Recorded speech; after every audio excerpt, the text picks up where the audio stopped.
श्री गणेशाय नमः। ओम श्री शनैश्चराय नमः। सकल मनोरथ सिद्ध्यर्थम शनैश्चर व्रत कथाम शृणोमि। शनैश्वर व्रत कथा का श्रवण आरंभ करता हूँ। एक समय स्वर्गलोक में सबसे बड़ा कौन के प्रश्न पर 9 ग्रहों में वाद विवाद हो गया। विवाद इतना बड़ा कि परस्पर भयंकर युद्ध की स्थिति बन गई। निर्णय के लिए सभी देवता देवराज इंद्र के पास पहुंचे और बोले, हे देवराज, आपको निर्णय करना होगा कि हम में से सबसे बड़ा कौन है। देवताओं का प्रश्न सुनकर देवराज इंद्र उलझन में पड़ गए। इंद्र बोले, मैं इस प्रश्न का उत्तर देने में असमर्थ हूं। हम सभी पृथ्वीलोक में उज्जयिनी नगरी में राजा विक्रमादित्य के पास चलते हैं।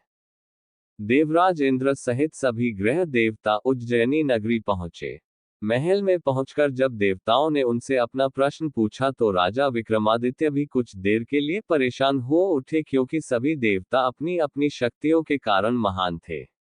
किसी को भी छोटा या बड़ा कह देने से उनके क्रोध के प्रकोप से भयंकर हानि पहुंच सकती थी।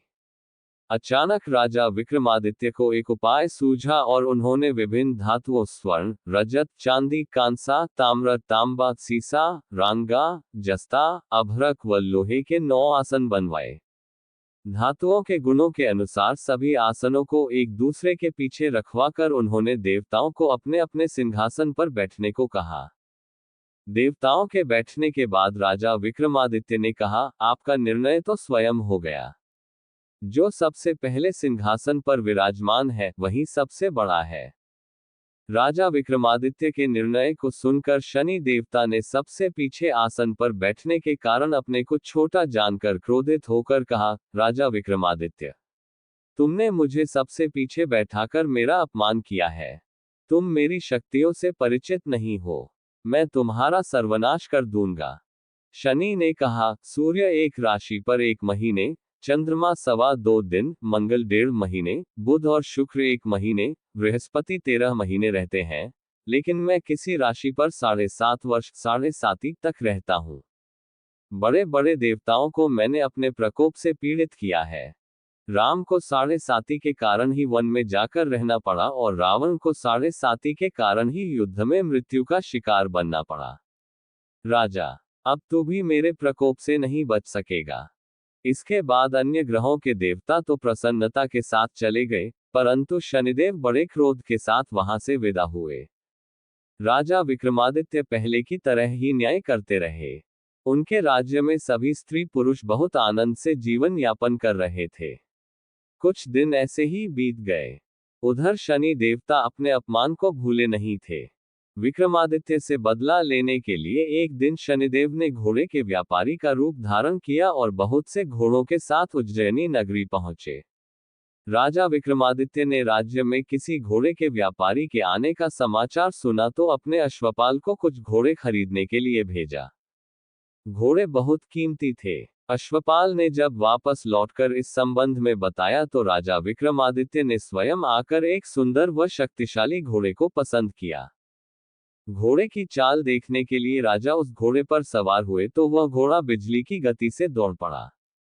तेजी से दौड़ता घोड़ा राजा को दूर एक जंगल में ले गया और फिर राजा को वहां गिराकर जंगल में कहीं गायब हो गया।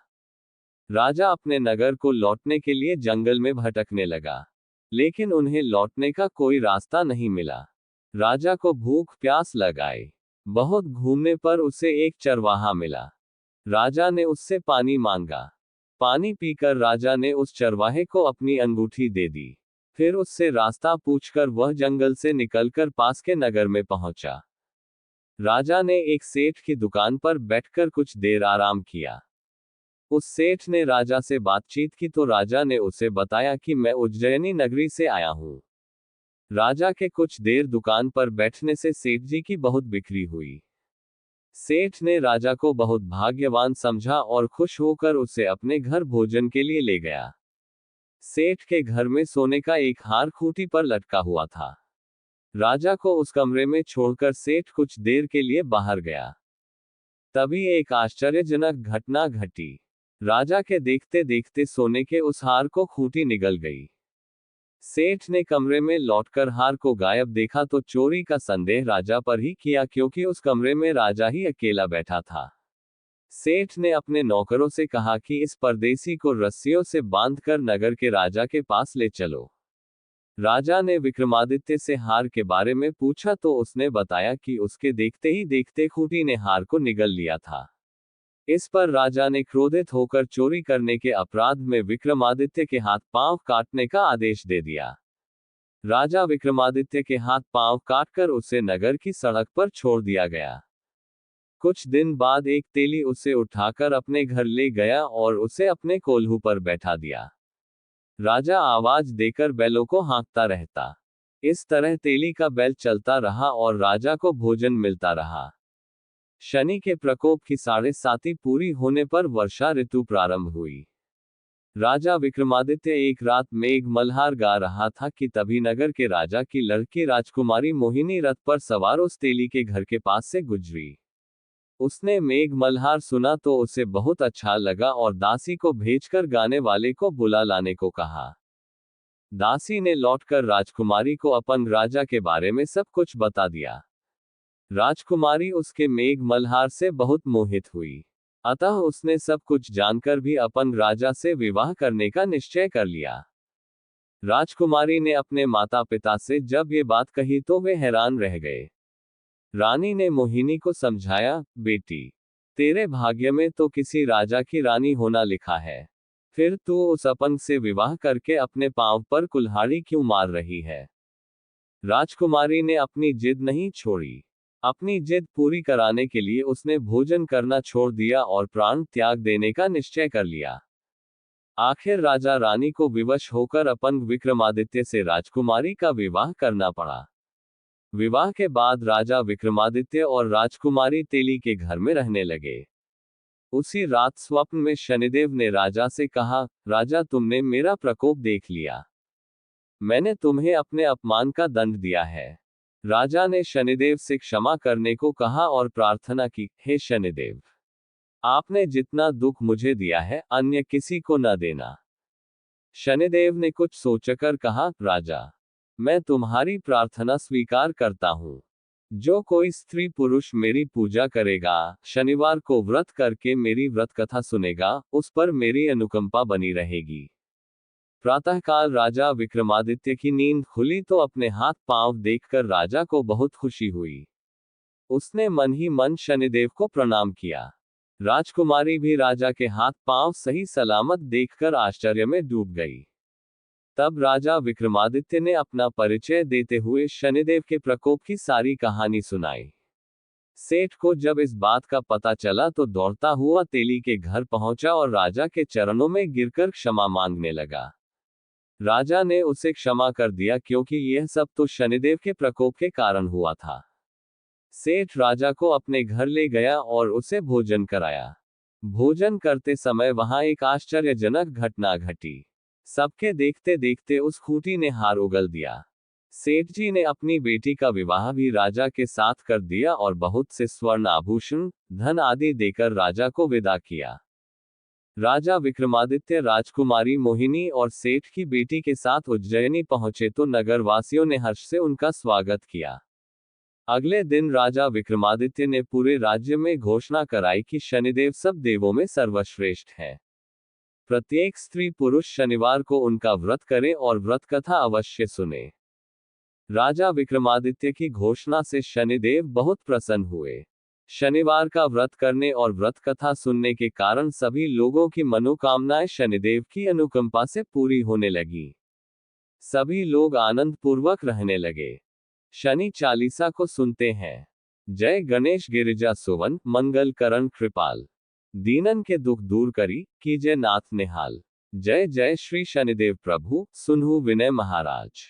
करहु कृपा हे रवि तनय, राखहु जन की लाज। जयति जयति शनिदेव दयाला, करत सदा भक्तन प्रतिपाला।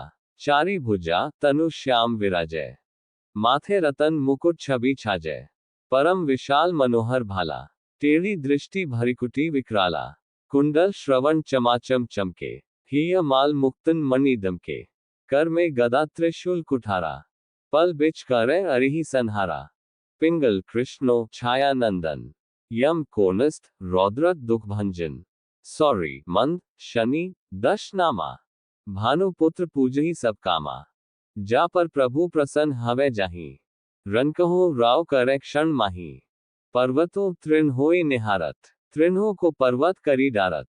राज मिलत बन राम ही दीन ह्यो, कैकेयी की मति हरि लीन ह्यो। बनहु में मृग कपट दिखाए, माँ तो जानकी गई चुराए। लखनही शक्ति विकल करे डारा, मचेगा दल में हाहाकारा। रावण की गति मति बोराए, रामचंद्र सो बैर बढ़ाए। दियो कीट करी कंचन लंका, बजी बजरंग बीर की डंका। नृप विक्रम पर तुही पगुधारा, चित्र मयूर निगली गहहारा। हार नौल खा लाग्यो चोरी, हाथ पैर डरवायो तोरी।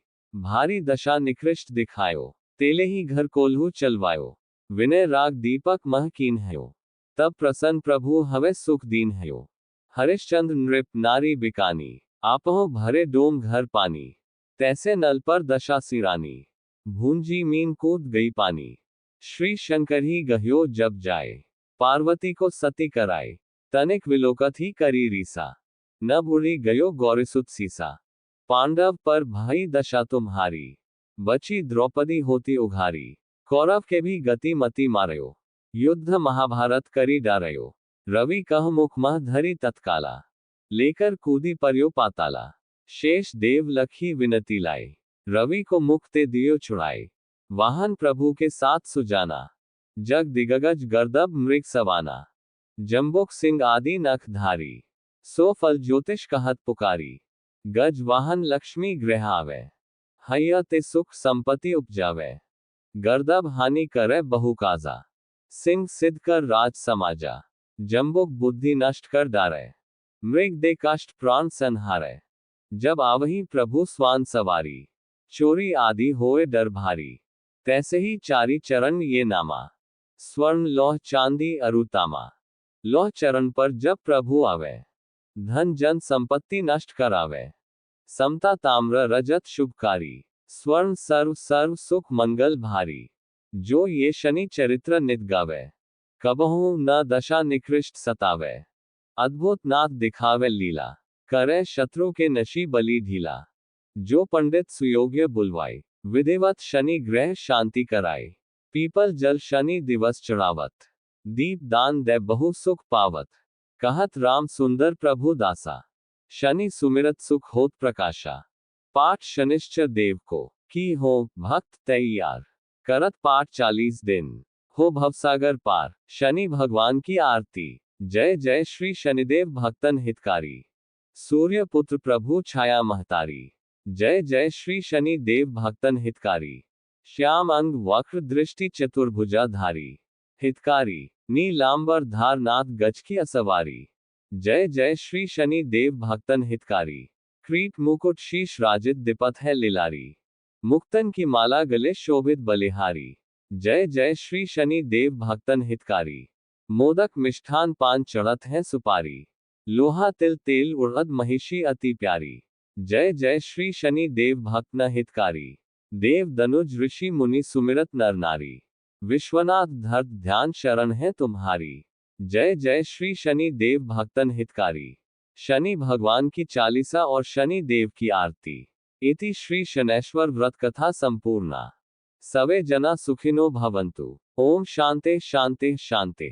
तो भक्त जनों, अगर कथा पसंद आए हो तो वीडियो को लाइक कीजिएगा, सब्सक्राइब कीजिएगा और कमेंट बॉक्स में शनि भगवान की जय, गणेश भगवान की जय।